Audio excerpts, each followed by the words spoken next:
하나님 말씀은 로마서 12장 9절에서 11절까지 보겠습니다.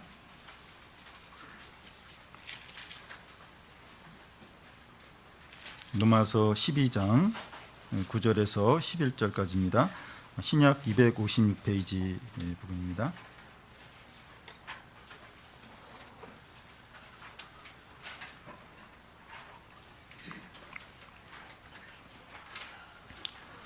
한 절씩 교대로 읽겠습니다. 사랑에는 거짓이 없나니 악을 미워하고 선에 속하라.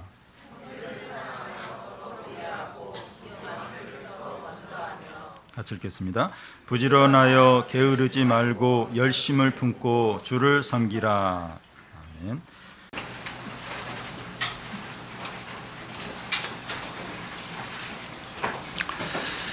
우리나라에서 그 20세 이하 월드컵이 열리고 있는데 주중에 한국팀이 포르투갈과 16강전에서 패했습니다. 그런데 축구에 관심 있는 사람들이 이번 한국팀이 최소한 4강, 최대한 그 우승을 할 것을 기대를 했습니다. 한국팀이 조별리그나 이전 경기에서 잘했기 때문입니다. 감독이나 이 선수들도 최소한 4강까지 간다, 이런 자신감과 확신이 있었습니다. 그런데 큰 기대와 자신감과 확신이 있더라도 경기에서 져버리면 아무 소용이 없습니다. 야구 이야기를 조금 더 하겠는데요. 이 하나 팀이 있는데 계속 그 팀이 지다가 최근에 이제 감독이 이제 그만뒀습니다. 그 감독이 중요하게 여기는 것이 경기에서 지면 1시간 정도 벌 받듯이 이제 타격 연습을 하고 보통 월요일 날은 쉬는데 월요일 날도 나와서 훈련을 이제 시켰습니다.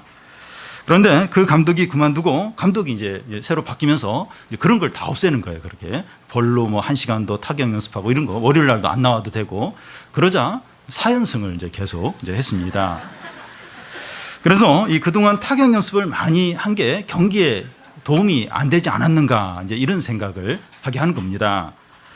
어떤 훈련이라도 경기에 도움이 안 되면 소용이 없는 거 아닌가, 이런 생각을 하게 합니다.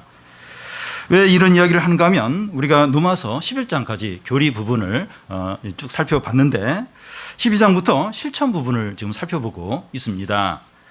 이 교리가 실천으로 나타나지 않으면 소용이 없다는 겁니다. 이 교리가 뭔가 하면 하나님께서 예수 그리스도를 통해서 우리의 구원을 위해서 행하신 일이 교리입니다. 그런데 이 교리가 적용이 돼야 돼요. 다시 말해서 이 교리를 믿는다면 삶이 바뀌어야 한다는 겁니다. 교리가 적용되지 않으면 그 교리는 아무 소용이 이제 없다는 겁니다. 그래서 로마서 12장 1장에서 그러므로 하나님의 모든 자비하심으로 권하노니 너희 몸을 하나님이 기뻐하시는 거룩한 산제물로 드리라고 했습니다.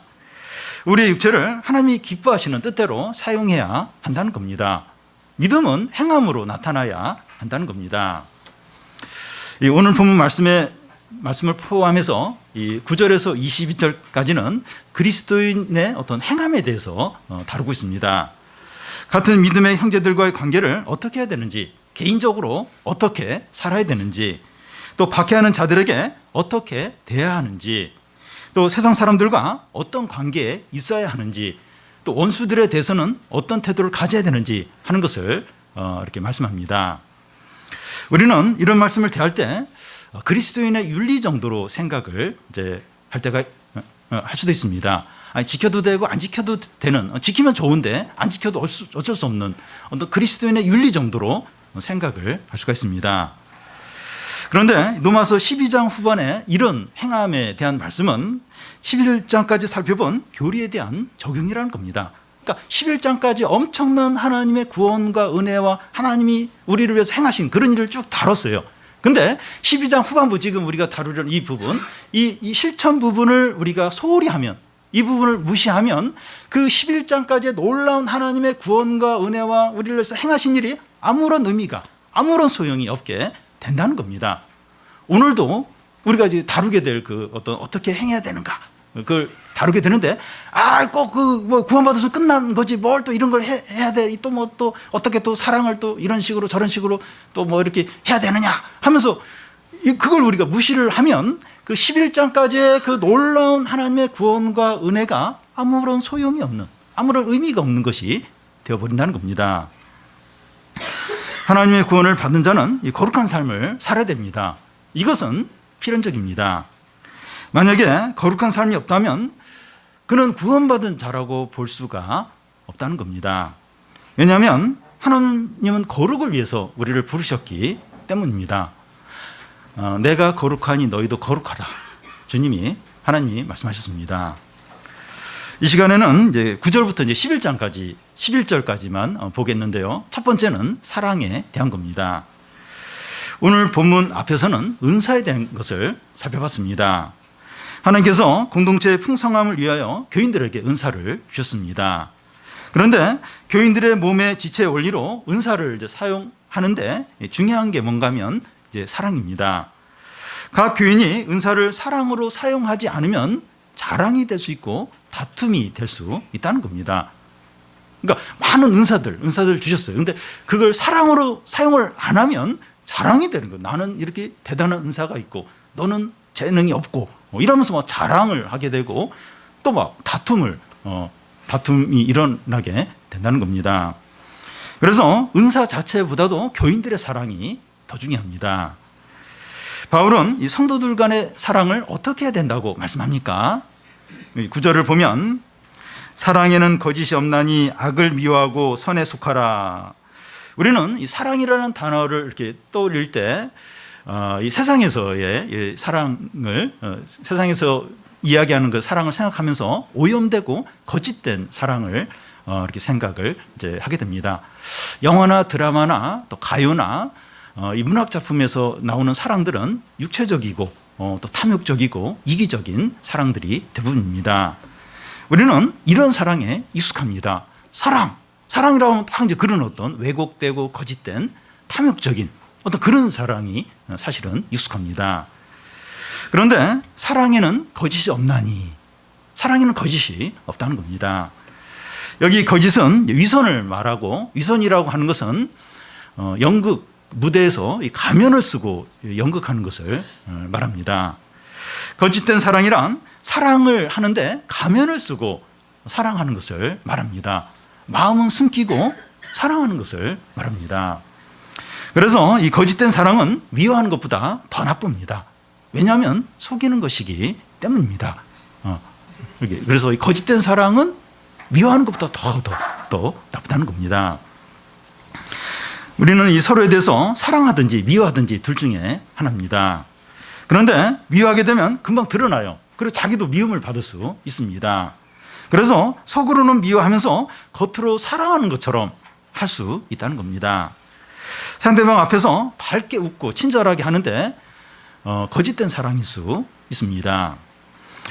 그런데 이제 드는 생각이 뭔가 하면 이 겉으로 드러나게 미워하는 것보다는 거짓된 사랑이 낫지 않냐 하는 겁니다. 속은 어따든지 겉으로 잘 지내면 되지 않느냐. 그러니까 미움이 생기는데 그거 어떻게 하겠어요? 자꾸 미움이 생기는데 미워하지만 겉으로는 사랑한 것처럼 하면서 넘어가야 되는 거 아니냐 하는 겁니다. 세상 사람들의 관계가 다 그런 거 아니냐. 밉지만 그냥 이렇게 앞에서는 웃고 좀 잘해주고 그래서 미워하지 않는 것처럼 그러면서 그냥 넘어가는 거고 사랑 관계가 다 그런 거 아니냐 이제 하는 겁니다. 이제 비그리스도인들은 어떤 면에서 어쩔 수가 없어요. 어쩔 수가 없지만 그리스도인은 그렇게 하면 안 됩니다. 왜냐하면 하나님이 그걸 다 아세요. 하나님은 이 거짓된 사랑을 기뻐하지 않으십니다. 하나님은 우리가 가면을 쓰고 이렇게 사랑하는 것을 절대로 원하시지 않습니다. 그러면 그 미워하고 이제 싫어하는 태도를 다 나타내면서 상대방을 대하는 겁니까? 이 거짓된 사랑은 안 되고 내 안에서는 미움이 있고 그러면 그 미움 그대로 다 이렇게 그게 하나님이 기뻐하시는 뜻이라는 겁니까? 근데 이 부분에서 이제 우리 성도의 고민과 이제 어려움이 있는 겁니다. 우리도 미워하는 마음이 있어요. 싫어하는 마음이 있어요. 근데 거짓된 사랑을 하면 안 된다는 거예요. 그러면 미워하는 어떤 말, 태도, 그걸 다 그냥 사람들에게 나타내는 게 그게 믿음이냐? 그게 하나님의 뜻이냐? 그럼 어떻게 해야 되느냐? 여기에 이제 우리의 고민이 있습니다. 여러분, 사랑은 이 사랑을 받아본 사람이 할 수 있다고 말합니다. 자랄 때 이 사랑을 충분히 받은 사람은 남을 사랑하는 게 자연스러워요. 자연스러운데 이 사랑을 이제 충분히 받지 못한 사람은 남을 사랑하는 게 어색합니다. 사랑하고 싶은 마음 있는데 어떻게 말을 하고 어떤 식으로 해야 되는지 잘 이제 모르기도 하고 이제 어색할 수가 있습니다. 그리스도인만이 하나님의 사랑을 받아본 자들입니다. 그래서 그리스도인만이 하나님의 사랑으로 사랑하는 것이 가능합니다. 그래서 우리는 이 믿다고 미움을 그대로 나타내거나 이 거짓된 사랑을 하면 안 됩니다. 그러니까 믿지 않는 사람은 어쩔 수 없어요. 미움이 있는데 이걸 어떻게 할 수가 없어요. 그러니까 이제 이렇게 웃으면서 이제 거짓된 사랑을 어떤 면에서 그렇게 할 수밖에 없어요. 근데 그리스도인은 하나님의 사랑을 받은 자예요. 그래서 하나님의 사랑을 받은 우리만이 이제 다른 사람을 이렇게 사랑할 수 있다는 겁니다. 그래서 뭐 안에 미움이나 막 싫어하는 마음이 있는데 이게 어떻게 보면 현 상태예요. 사랑할 어떤 능력이 없어요. 근데 우리는 하나님의 사랑을 받은 경험이 있어요. 사랑을 알고 있어요. 그러면 하나님께 도움을 구하는 거죠. 주님 도와달라고, 하나님의 사랑을 더 느끼게 해달라고, 하나님의 사랑을 달라고 매일 매 순간 이제 기도하면서 사랑을 하는 거죠. 여러분, 하나님의 사랑은 바다 물결 같아요. 하나님의 사랑은 이 먹으로 아무리 갈아서 써도 이 하늘과 같은 태평양 같은 그런 종이에 다 써도 다 쓰지 못할 정도로 하나님의 사랑은 엄청나게 크고 능력 있고 많습니다. 우리가 이 사랑을 믿지 않아서 그렇지, 구하지 않아서 그렇지, 이 구하기만 하면, 믿기만 하면 얼마든지 이 사랑으로 이렇게 다른 사람을 사랑할 수 있다는 겁니다. 막 거짓된 사랑, 가면 쓰고, 그건 우리 믿는 사람은 어울리지 않아요. 믿다고 그래서 막 그걸 그대로 그것도 아닙니다. 하나님의 사랑으로 이제 사랑할 수 있는 자들이 이제 우리들인 겁니다. 믿는 자들에게는 사랑할 때 원칙이 있습니다. 이 9절 중간에 보면 악을 미워하고 선에 속하라는 겁니다. 여러분, 현대로 오면 올수록 악과 선에 대한 이 어떤 개념이 점점 이렇게 모호해져 가고 있습니다. 영화를 보면 이 선한 사람이나 선한 사람보다 악한 사람이 더 멋있고 더 강하고 더 행복한 것처럼 묘사가 이제 됩니다. 영화가 끝나는 거 보면 이 악한 사람하고 선한 사람이 무승부로 이제 끝나기도 하고 결말이 없어요. 그냥 결말이 없이 그냥 이렇게 끝나는 영화들이 많습니다. 게임에 폭력적인 것이 많이 나오는데 이런 게임을 많이 하다 보면 이 폭력이 익숙해져요. 그리고 그 폭력을 막 게임으로 하면서 어떤 즐거움을 느끼게 됩니다. 이슬람 국가 IS에 속한 이 청년들은 이 폭력 게임에서 사람을 죽이듯이 사람을 죽이면서 어떤 양심의 가책을 못 느껴요. 막 그걸 죽이는 장면을 막 동영상으로 올리고, 뭐 애들까지도 막 그런 걸 하는 걸 그렇게 영상으로 막 이렇게 보여주고. 그러니까 그게 폭력에 대한 어떤 그런 게 양심에 찔리는 게 없는 겁니다. 악이 어떤 것인지 알려면 반지의 제왕이나 나니아 연대기 같은 영화를 보면 도움이 됩니다. 악이 저런 거구나. 반지의 제왕 안 보셨으면 한번 보십시오. 이 악이 어떤 거구나 하는 걸 이렇게 이해하는데 도움이 됩니다. 여러분, 악이라고 하는 것은 교육을 받지 못한 거나 뭐가 결핍된 것이 아니라 적극적으로 하나님을 대적하고 파괴하고 아주 끔찍하고 잔인한 것이 악입니다. 교육을 받지 못한 거나 뭐가 결핍된 그런 게 아니에요. 하나님을 적극적으로 대적하고 잔인하고 파괴적이고 끔찍한 게 악입니다. 악에 대해서 어떻게 하라고 하십니까? 이 9절 중간을 보면 미워하라고 하는 것은 혐오하고 적극적으로 반대를 이제 하는 것을 말합니다. 악은 모양이라도 버리라는 거예요. 입에도 담지 말라는 거예요. 그러니까 뭐 이렇게 어떤 악한 일에 대해서 이렇게 들은 걸 이야기하는데 그 이야기하는 게 너무 이제 얘기하는 사람도 안 좋고 듣는 사람도 안 좋고 그럴 경우에는 뭐 간단하게 이야기한다든지, 그러니까 악의 어떤 모양이라도 버리라는 겁니다. 그러면 어떻게 악을 미워할 수 있습니까? 도덕적으로나 윤리적으로 되고 법을 이렇게 뭐 잘 지키는 이런 것으로는 안 됩니다. 이 기은실 기독교 윤리 실천 그런 위원회나 시민 단체들이 여러 활동을 하는데 사회의 악을 진정으로 없애지 못합니다. 법을 잘 만들고 처벌을 강화하는 것으로 안 됩니다. 매번 그 인사청문회 하는 것을 보면서 느껴지는 것은 이 공부를 많이 하고 법을 잘 아는 사람일수록 법을 잘 안 지키는 것 같다, 이런 생각을 갖게 합니다. 교육이나 윤리나 법으로 악을 제거할 수 없다는 겁니다. 여러분, 19세기 말 20세기 초에 그 유럽 사람들이 가진 생각이 뭔가 하면 교육을 잘 시키면 이 세상은 천국과 같은 것이 될 거다. 그때 막 과학도 막 발달하면서 그러면서 막 사람들이 그런 어떤 그런 기대를 했는데 20세기 초에 1차 대전, 2차 세계대전이 터지는 거예요. 5천만 명 이상이 죽임을 당하는 겁니다. 죽었어요. 그러면서 사람들이 더 이상 그런 얘기는 잘 안 해요. 교육을 잘 시키면 사람들이 다 선한 사람이 되고 악이 다 없어지고 죄도 다 없어지고 형무소도 다 문 닫게 되고 이 세상은 천국과 같이 것이 될 것이다. 안 되는 거예요. 윤리나 도덕이나 법으로 악이 없어지지 않는 겁니다. 그러면 어떻게 악을 미워할 수 있습니까? 어떻게 해야 이 악을 버릴 수 있습니까? 하나님을 적극적으로 추구하고 하나님을 사랑하는 걸 통해서입니다. 우리가 하나님을 적극적으로 추구할 때만 악을 미워할 수 있게 됩니다. 여러분, 우리는 그 말로는 악을 미워한다 그래요. 근데 개인적으로는 죄를 좋아합니다. 사람들 앞에서는 악한 사람, 악을 행한 사람들이 막 비난을 해요. 근데 혼자 있을 때는 죄를 좋아하는 거예요. 우리가 그런 죄인들입니다. 단지 도덕적이 되는 것으로는 안 된다는 거예요. 안 된다는 겁니다.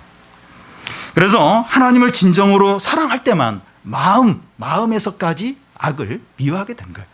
그래야 이 악을 버리고 악을 이길 수 있게 되는 거지, 다른 교육, 법, 또 윤리적이 되는 거, 이런 것으로는 악을 이길 수가 없다는 겁니다. 아까 반대가 선인데 여기서 선이라고 하는 것은 하나님의 뜻에 일치되는 것을 말합니다. 선에 대해서 어떻게 하라고 합니까? 이 구절 끝에 보면 선에 속하라는 겁니다. 여기 속하라는 이 말의 헬라어의 그 뜻은 강력 접착제로 붙이는 것을 말합니다. 선의 자신을 완전히 하나로 붙이라는 겁니다. 악에 대해서는 적극적으로 거부하고 선에 대해서는 적극적으로 하나가 되라는 거예요. 완전한 완전히 그냥 붙어버리라는 겁니다. 어둠과 빛의 경계에 있지 말고 빛에 완전히 속하는 겁니다. 하나님과 세상 사이에 머뭇거리지 말고 하나님이 참이면 하나님에 속하고 또 세상이 참이면 세상에 속하라는 겁니다. 양다리를 걸치지 말라는 거예요. 하나님이 참이면 하나님께 속하고 세상이 참이면 세상에 속하고 양다리를 걸치지 말라는 겁니다. 성도가 사랑하는데 원칙이 뭔가 하면 악을 미워하고 선에 속하는 겁니다.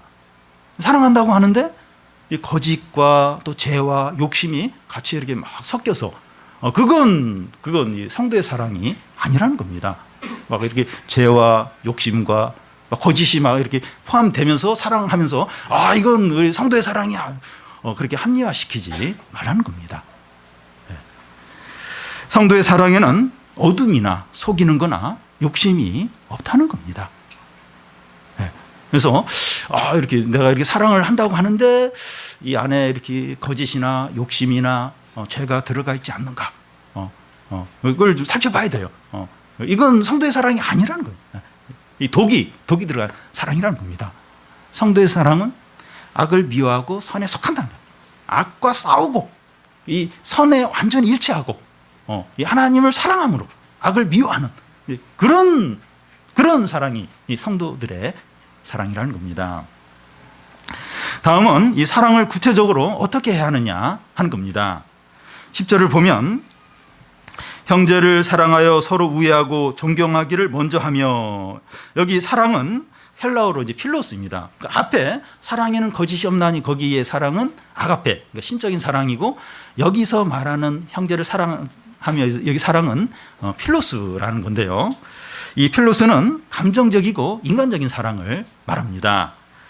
서로 우애하는 가족적이고 혈연적인 사랑을 말합니다. 이 부모와 자식 아니나 또 가족끼리는 끈끈하고 친밀한 사랑이 있는데 이런 사랑을 가리킵니다. 그러니까 원래 이 형제를 사랑하는 성도의 사랑은 아가페예요. 그게 이제 본질적인 특징이고, 근데 그 구체적으로 어떻게 사랑을 해야 되는가? 거기에는 이 필로스, 그 혈연적인 가족적인 그런 방식으로 사랑을 이제 해야 한다는 겁니다. 교회 안에서 성도들의 사랑이 혈연적인 사랑과 같아야 한다는 겁니다. 우리는 이 성도들의 사랑하면 이론적이고 또 이상적인 어떤 그런 사랑을 생각을 합니다. 그러니까 가족처럼 이렇게 혈연적인 사랑으로 이렇게 성도들이 사랑하면 안 돼. 그건 이렇게 뭔가 잘못된 거야. 타락한 사랑이야. 이렇게 이제 생각을 할 때가 있습니다. 그런데 바울은 이 성도들의 사랑이 혈연적인 그런 사랑으로 나타나야 된다고 말합니다. 이 디모데전서에서 바울이 성도들이 어떻게 사랑해야 되는가 하는 것을 말한 적이 있는데요. 늙은이를 아버지에게 대하듯 하고 젊은이에게 형제에게 하듯 하고 늙은 여자에게는 어머니에게 하듯 하고 젊은 여자에게는 깨끗함으로 자매에게 하듯 하라는 겁니다. 성도들이 서로를 대하고 사랑할 때 가족에게 대하는 것처럼, 혈육을 대하는 것처럼 그런 방식으로 대하라는 겁니다. 어떻게 이 성도들 간의 사랑이 혈연적인 사랑과 같을 수 있습니까? 우리가 예수님을 믿으면 하나님의 가족의 일원이 되기 때문입니다. 에베소서 2장에 보면 그러므로 이제부터는 외인도 아니요 나그네도 아니요 오직 성도들과 동일한 시민이요 하나님의 권속이라 하는데, 하나님의 권속이라는 것이 하나님의 가족이라는 그런 뜻입니다. 그리스도인은 하나님의 아버지세요.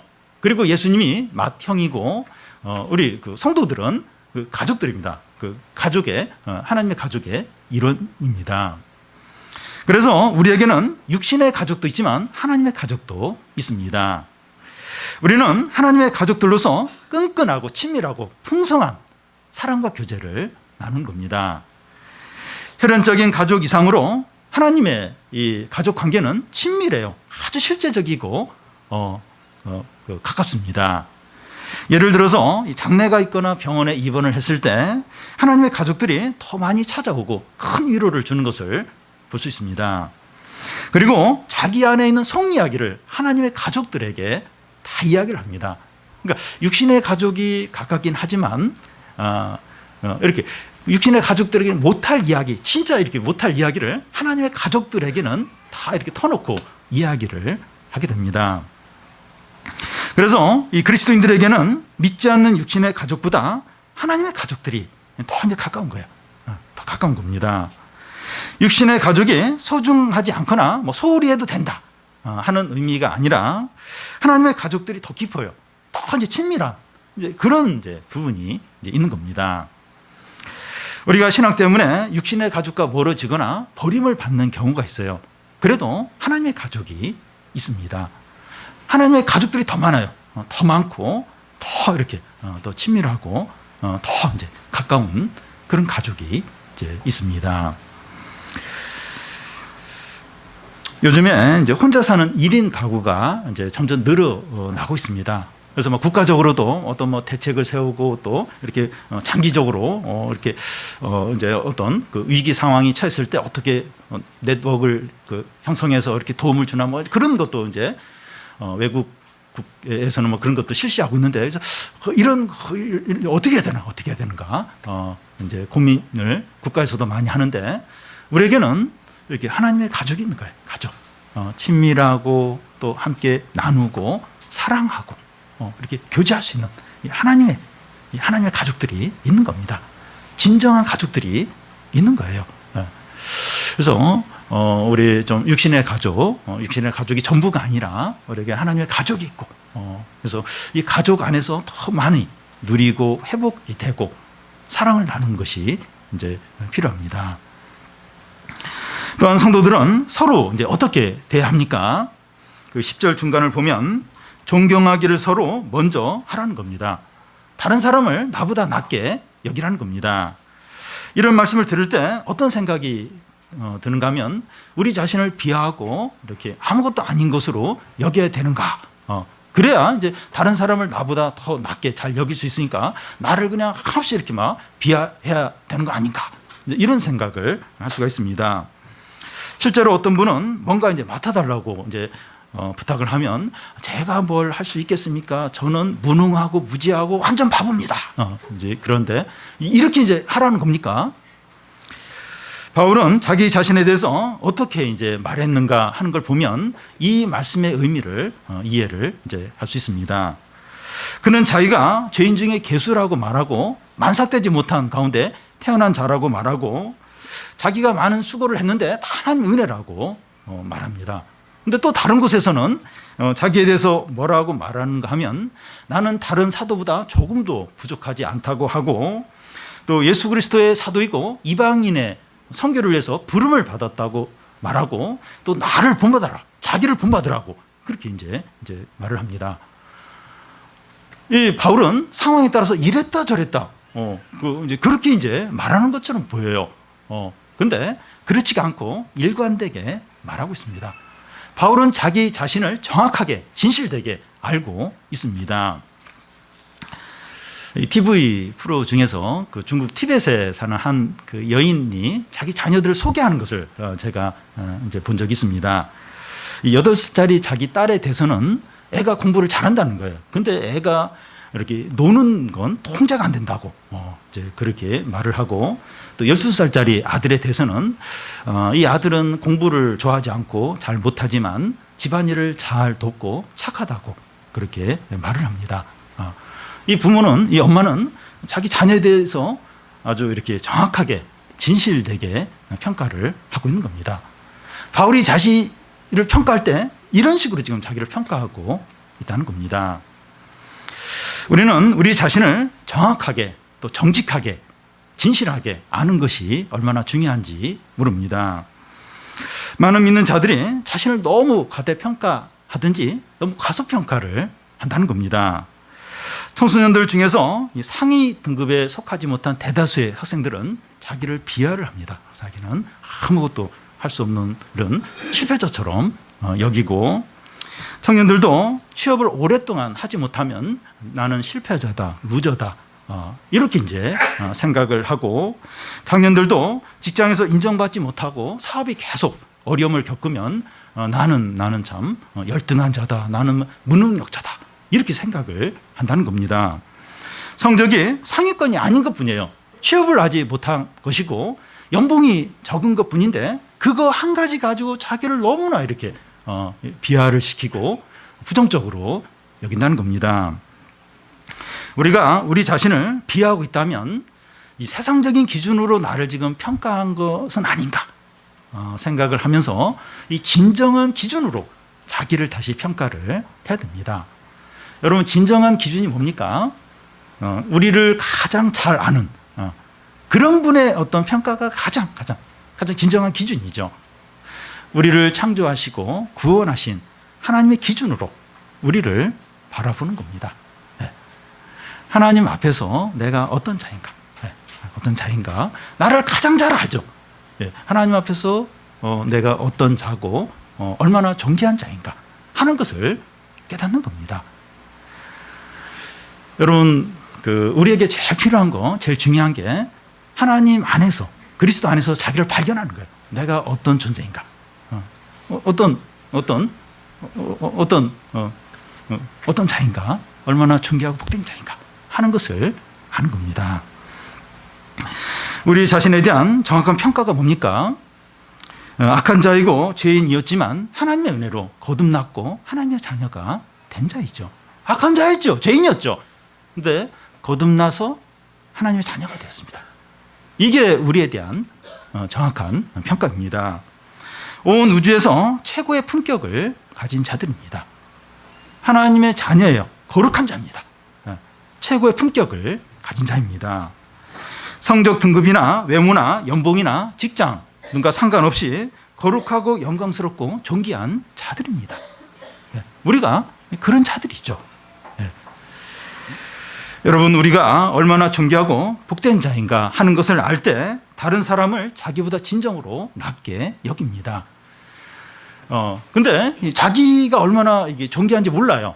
그리고 정확히 자기를 몰라요. 그러면서 다른 사람을 나보다 낮게 여긴다고 하는 것은 열등감으로 분노로 그렇게 여기는 겁니다. 근데 그 사람이 좀 이렇게 상황이 좋아졌어요. 좀 이렇게 뭐가 일이 잘 돼요. 그러면 이제 또 다른 사람을 바로 무시하고 다른 사람에 대해서 우월감을 갖게 된다는 겁니다. 여러분, 우리가 우리 자신을 하나님 앞에서 발견하는 거, 되찾는 거, 또 진실하게 또 정확하게 이 자신을 이렇게 아는 거, 이게 얼마나 중요한지 몰라요. 여러분, 이 청소년들이나 젊은 우리 그 대학생, 청년들 같은 경우 막 이게 공부나 입시가 너무 이제 부담스러운 거예요. 그래서 막 신앙 뭐 이렇게 대강 이렇게 하고 막 공부에 매진을 해요. 근데 자기를 모르는 거예요. 자신의 가치를 모르는 겁니다. 그래서 이제 일단 결과가 좋으니까 자기 괜찮다, 나는 참 훌륭하다, 귀하다, 그렇게 생각을 했는데 뭐가 일이 안 되는 거예요. 일이 안 되고 뭐 대학은 잘 갔는데 취업이 안 된다든지 이러면 나락으로 떨어뜨려. 나는 뭐 이제 뭐 살 가치도 없고 뭐 이런 식으로. 왜냐하면 외적인 것에 자기의 어떤 가치를 뒀는데 외적인 게 변화된 거예요. 이게 안 좋은 거예요. 그러면 자신의 가치도 한순간에 떨어져 버리는 겁니다. 그렇게 느끼는 거예요. 근데 이 청소년 시기와 그 젊은 이 대학생 시기에 딱 하나님 앞에서 자기를 발견하고 자신의 가치를 알고 내가 얼마나 존귀한 자인가 이걸 알게 되면 그런 성적이나 대학이나 직장이나 어떤 세상적인 그런 게 좀 부족해도 절대로 낙심 안 하는 거예요. 얼마나 내가 존귀한 자인데 복되죠. 다시 힘내서 공부도 하고 또 이렇게 다시 이제 시도도 하는 거죠. 사람들과의 관계도 내가 얼마나 존귀한가 자신을 알 때 사람을 진정으로 이렇게 귀하게 여기는 거예요. 존경을 하는 겁니다. 자기보다 낮게 여기는 겁니다. 진짜 기쁨으로 그렇게 하는 거예요. 근데 그런 거 없이 그냥 그러니까 다른 사람을 이렇게 낮게 여겨야 되니까 또 존경을 해야 되니까 그렇게 한다면 분노 가지고 참 비참함 가지고 그렇게 한다는 겁니다. 그래서 우리가 이 하나님 앞에서 우리 자신을 발견하는 거, 이 가치를 아는 거, 이게 얼마나 중요한지 모릅니다. 다음은 크게 이제 두 번째로 성도가 어떤 자세로 생활해야 하느냐 하는 겁니다. 11절을 보면 우리 11절 같이 한번 읽겠습니다. 부지런하여 게으르지 말고 열심을 품고 주를 섬기라. 게으른 것은 뭐 기질적이고 또 기후와 이제 관계가 있고 문화와도 관계가 있는 것 같습니다. 태국이나 인도네시아나 말레이시아 같은 나라에 가보면 그쪽 사람들은 게으르다 이제 이런 느낌을 이제 받게 됩니다. 그 이유가 날씨가 더우니까 사람들이 느려요. 그리고 자꾸 이제 늘어집니다. 그리고 농사도 이모작 삼모작이 되고 산에 가면 먹을 게 있어요. 과일들이 이제 있는 겁니다. 부지런히 일을 하지 않아도 먹고 살 수 있습니다. 이 부지런한 것도 뭐 기질이나 또 이 기후나 문화와 이제 관련이 되어 있는 것처럼 보입니다. 우리나라는 공부를 하지 않고 직장에 들어가지 않으면 살 수가 없어요. 살 수가 없고 그리고 또 이렇게 겨울이 이제 오기 때문에 막 늘어질 수가 없습니다.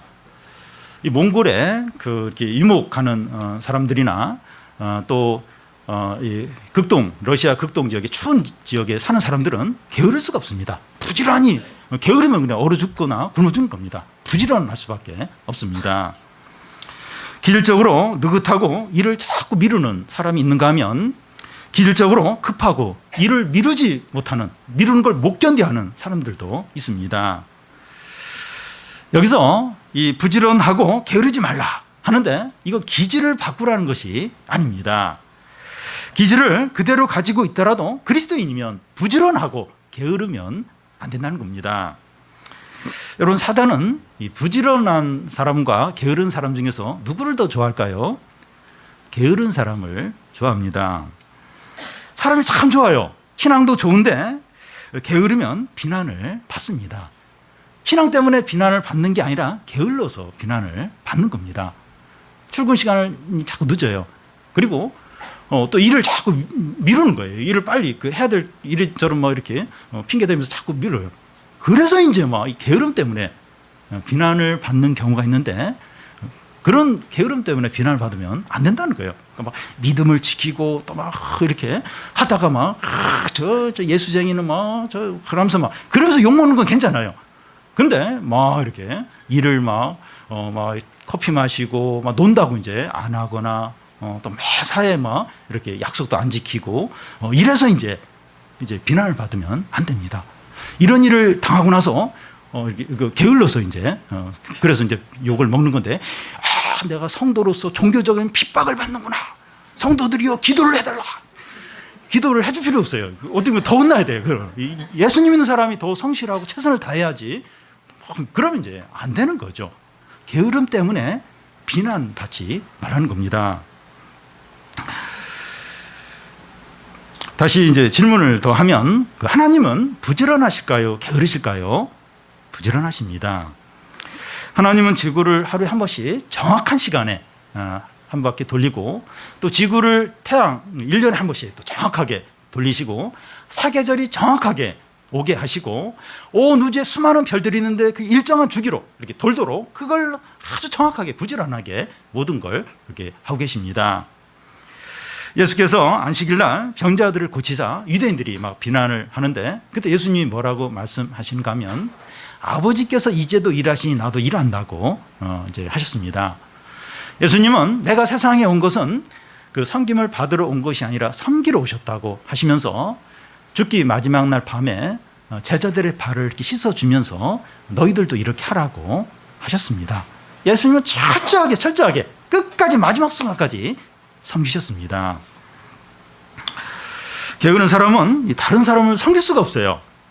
그러니까 게으른 사람은 섬김을 받게 돼요. 받게 되지 섬길 수가 없게 됩니다. 하나님 말씀 순종하는 게 어려워집니다. 게으르면 여기저기서 문제가 생겨요. 불평이 터져 나오게 됩니다. 예를 들어서 죄송한데요, 부인이 이렇게 좀 게을러서 막 이렇게 밥을 안 하고 막 이렇게 막 청소도 안 하고 그러면 애들이 자꾸 밥 달라 그래요. 밥 달라 그러고 막 남편도 좀 뭐 해달라고 하고, 자꾸 불평이 이제 원망이 나오게 된다는 겁니다. 게으르면 자꾸 문제가 생겨요. 자꾸 여러 곳에서 불평이 이제 나오게 됩니다.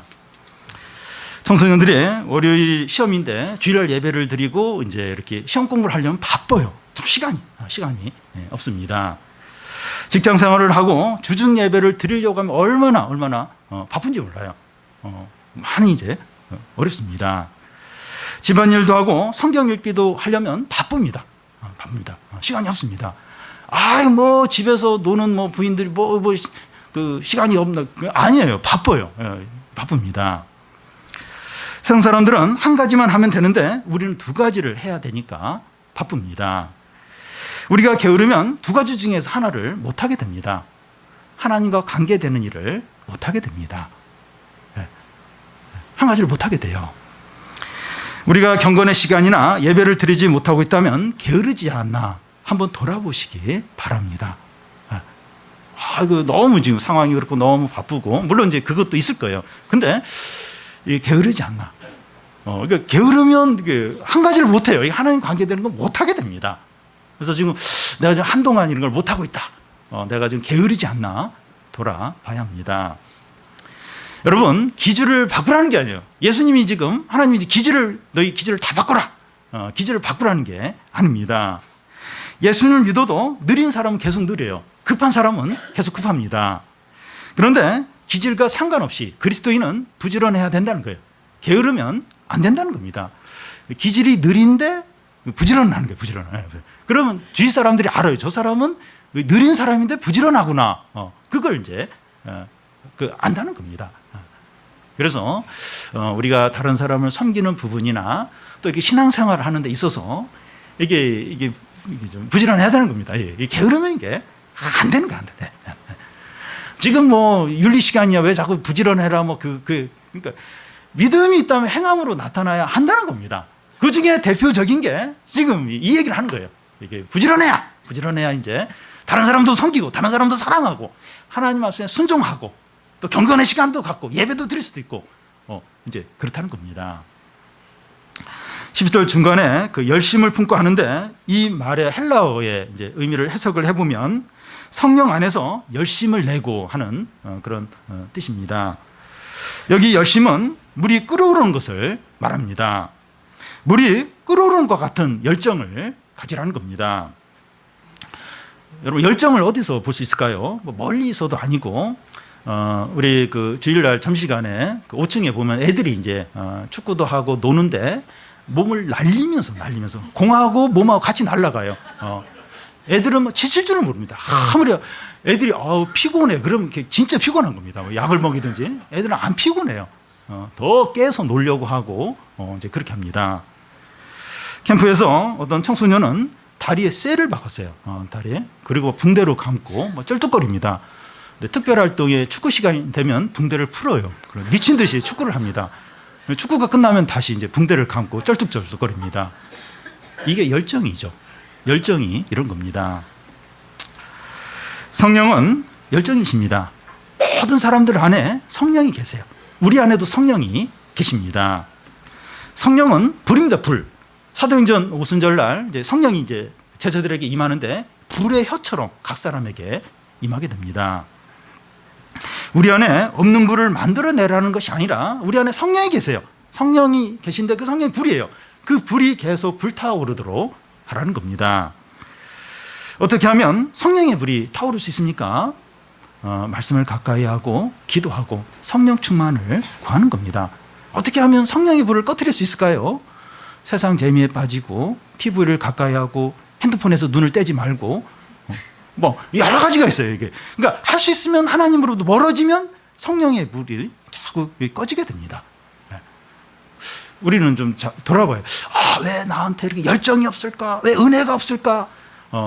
성령의 불을 좀 꺼뜨리면서 지금 계속 꺼뜨리면서 이렇게 왜 나에게 은혜를 안 주실까? 혹시 그러고 있지 않는지 돌아봐야 됩니다. 어떻게 하면 성령의 불이 타오를 수 있을까? 하나님을 가까이 해야죠. 그래서 성령 충만을 구해야 되고 말씀을 구해야 되고 더 이제 기도를 하려고 이제 해야 됩니다. 그래서 우리 안에 성령이 계속 불타오르도록 그렇게 해야 됩니다. 여러분, 성령이 이게 불타올라야 부지런해질 수 있어요. 그러니까 원래 부지런하고 성실한 사람도 이 성령의 불이 꺼지면 어떻게 귀찮아요. 성경 읽기도 싫고 교회 가기도 싫고 기도하기도 싫고 그리고 막 화만 나고 사람들 밉고 근데 좀 원래 조금 게으르기도 하고 또 막 좀 이렇게 그런 사람도 이 성령의 불이 타오르면 부지런해져요. 그리고 막 더 이렇게 하나님 가까이 하려고 하고 또 사람들 사랑하려고 하고 섬기려고 하려고 한다는 겁니다. 여러분, 성령은 불입니다. 불. 열심을 성령 안에서 열심을 붓고 주를 섬기라. 우리 안에 성령의 불이 계속 타오르도록 성령의 불이 어떻게 하면 지금 성령의 불이 타오르는가? 어떻게 하면 성령의 불이 꺼지는가? 그걸 생각을 하고 하나님을 가까이 하고 성령의 불을 꺼뜨리는 걸 그걸 버리고 멀리하고 그러면서 이제 계속 성령의 불이 타오르도록 해야 됩니다. 우리가 예수님을 믿고 구원을 받았다면 행함으로 나타나야 됩니다. 로마서 11장까지 그 엄청난 말씀들 뭘 위해서인가 하면 12장 오늘 이렇게 살펴보는 이 말씀을 위해서 11장까지 그 놀라운 교리의 말씀, 하나님의 놀라운 구원과 은혜가 있었던 것입니다. 거룩으로 나타나야 돼요. 하나님 우리를 부르신 목적은 거룩을 위해서 불렀다는 겁니다. 여러분, 어떤 거룩입니까? 우리가 어떤 행함을 나타내야 됩니까? 성령이 불러 주님을 섬기고 부지런하고 게으르지 않으면서 사람들을 섬기는 겁니다. 거짓 없는 사랑을 하는 겁니다. 죄나 욕심이나 거짓이 우리 안에 이 사랑에 섞여서 이렇게 사랑하지 않도록 잘 보는 겁니다. 그건 사랑이 아니라 그래도 이거 성도의 사랑 아니냐, 그 죄와 거짓과 욕심이 있으면 아니라네. 부모가 자녀를 사랑하고 가족끼리 사랑하고 성도들이 사랑하는데 죄와 거짓과 욕심이 들어가 있으면 아니라는 거예요. 그래서 우리의 사랑이 하나님의 사랑으로 이 선에 딱 붙어 있는 그런 사랑이 되도록 실제로 사랑을 하라는 겁니다. 우리들이 서로 가족처럼 사랑하고 존경을 먼저 하라는 겁니다. 그러니까 우리의 사랑은 신적인 사랑이지만 사랑하는 방식은 가족처럼 실제적으로 아주 이렇게 친밀하게 그런 사랑으로 나타나야 한다는 겁니다. 그래서 우리 자신이 어떤 존재인가 그걸 분명히 알므로 서로를 낮게 여기는 거예요. 존경을 하는 겁니다. 아이고 막 이러면서 무시하고 아이고 저거밖에 안 돼. 그렇지 너는 원래 그렇지. 속으로라도 이제 그렇게 하지 않는 겁니다. 내가 어떤 자인가. 나는 더 죄인이지 더 악한 자이지. 근데 하나님 은혜로 지금 이렇게 존귀한 자가 되지 않은가. 그걸 알면 참 이렇게 아무리 한심스럽고 아무리 참 이렇게 절망적으로 보이는 사람일지라도 이렇게 무시를 하지 않게 되는 겁니다. 내가 어떤 자인지 정확히 알면. 그래서 서로 이제 존경을 하라는 겁니다. 이게 지금 무슨 윤리 시간에서 이런 얘기를 하는 게 아니라 구원 받았기 때문에 하나님의 자녀이기 때문에 그게 행함으로 거룩으로 나타나야 한다는 겁니다. 어떻게 하면 하나님 영광을 받으십니까? 어떨 때 하나님이 기뻐하십니까? 우리가 이렇게 할 때 이렇게 우리의 믿음이 행함으로 나타날 때 하나님이 영광을 받으시고 하나님이 기뻐하신다는 겁니다. 우리 모든 성도들이 하나님의 사랑으로 사랑하고 이 성령의 열정으로 모든 일을 하는, 그래서 하나님께 영광이 되고 하나님께 기쁨이 되고 우리에게도 큰 유익이 되는 성도들이 되시기를 바랍니다.